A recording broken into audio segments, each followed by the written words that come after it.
Hello, good morning, this is Diecast Loon. I hope you're all doing well. Welcome to this Sunday morning car fest, or as it says in the bottom of the title, Forgotten Cars. So basically I just thought, why not? I just went through my collection and picked out loads, or not too many, but picked out some random cars that I haven't really looked at for a while. And as I said before in a previous video, most of my cars are put away, and it's great because you sort of forget what you've got, if that makes any sense. And it's great to sort of just go back through some of the boxes and go, oh wow, I think I'll show some of these. So anyway, that's what we're going to be doing today. I've picked out just some random cars to look at as I'm losing my voice. So anyway, we'll get straight into it, and I'll grab the first car to hand. So some of these are still boxed up, just because. Anyway, so we've got this from Tarmac, basic, I believe, and it is obviously DeLorean. It just says part 3 because it's obviously, I think this is from the Back to the Future part 3 episode. So let's take a look. Like I said, I forgot. Well, you don't really forget you've got them if the question's asked, if you have a particular casting or if something reminds you. But it is cool to go back through boxes of cars and just revisit.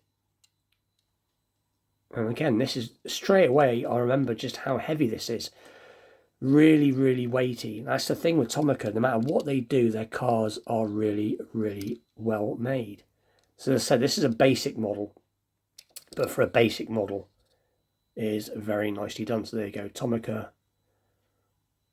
DeLorean, the copyright there, Universal Studios, and loads of suspension. And do you know what? It's funny because they've actually got this right, because in, I think, part 3 where you do see this, it is slightly raised. And I did see somewhere once upon a time that this wasn't actually a DeLorean that they used. It was a DeLorean shell on top of a beach buggy, possibly a Volkswagen. I can't remember now. And apparently it drove terribly, but it was obviously made to go over bumpy desert ground. So actual fact, they've actually got it really accurate. So that is the first piece from Tarmac, is obviously the DeLorean from part 3 of Back to the Future. Very cool. So we'll just move that to one side. This piece in the background, see if you can guess what it is. We will look at that afterwards. All I will say is it's from Johnny Lightning. Next piece is from Green Lights, and it is obviously another one from a movie. This is from the Terminator. This is only seen briefly in the Terminator movie, right at the end, where Sarah Connor, I think she's getting fuel and she's pregnant, and I think she looks at the photograph. Let me get this right now. She's handed it, I think she sees a photograph in the earlier part of the film, and then a bit later she's handed that same photograph, and she makes the connection. I believe this is a Jeep CJ, let's have a look, 7. There we go. And again, really nicely done from Greenlight. Great interior. Don't know how it's come up on the camera. It has got lensed front lights and painted rears, I believe. And that's the thing with Greenlight. They do from time to time do lensed lights, but only time to time. So that is that. So that's the CJ7 Jeep. Next piece is from Johnny Lightning. I'm just trying to think what the car is. I believe it's an Oldsmobile Cutlass, I believe.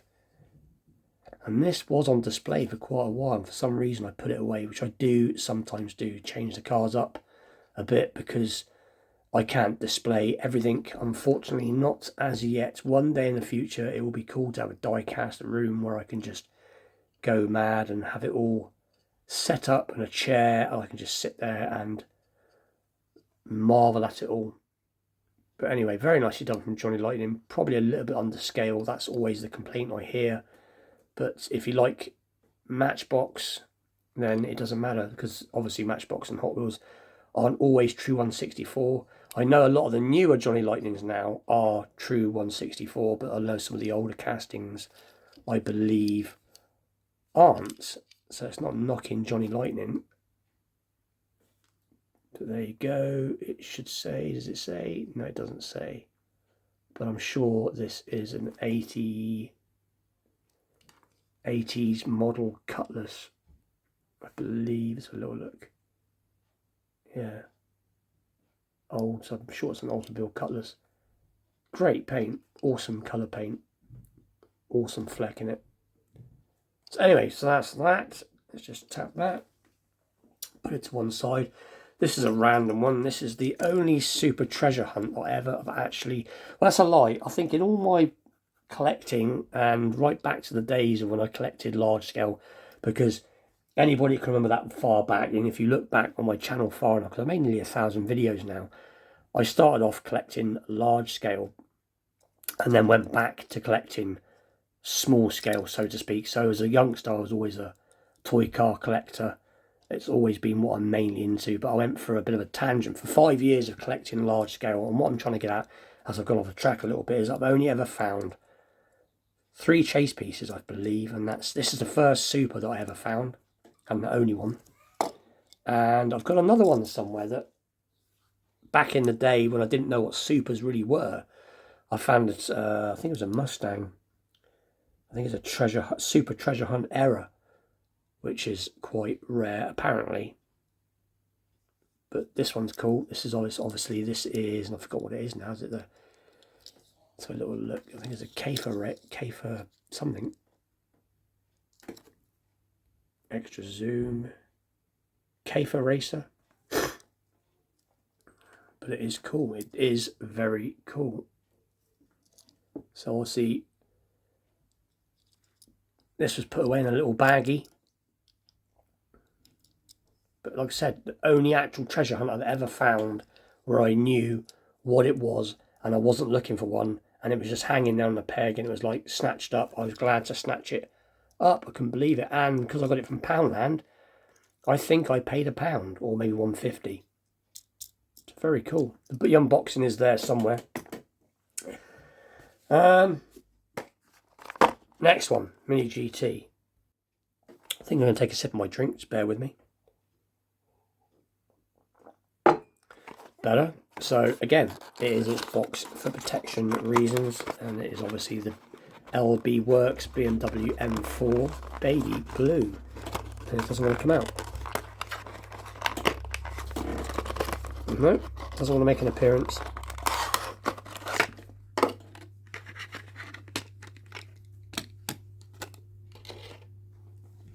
And there it is in all its blueness.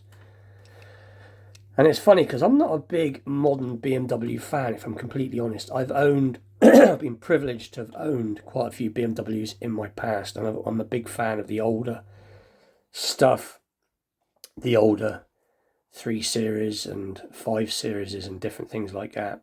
But this is the first more modern BMW that I actually like. I don't mind, and I believe this engine in this car is I think it's a 3 litre V6 twin turbo, but I might be wrong.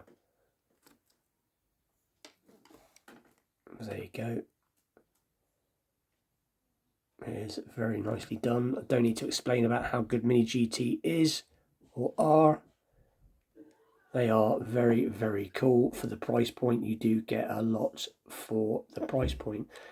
A little bit of an error there, but that's, you can excuse it, because unless you're in full zoom, you don't see it. And again, I didn't pay a lot for this. I believe it's like about, wrong button, here we go, bear with me, I do this every time.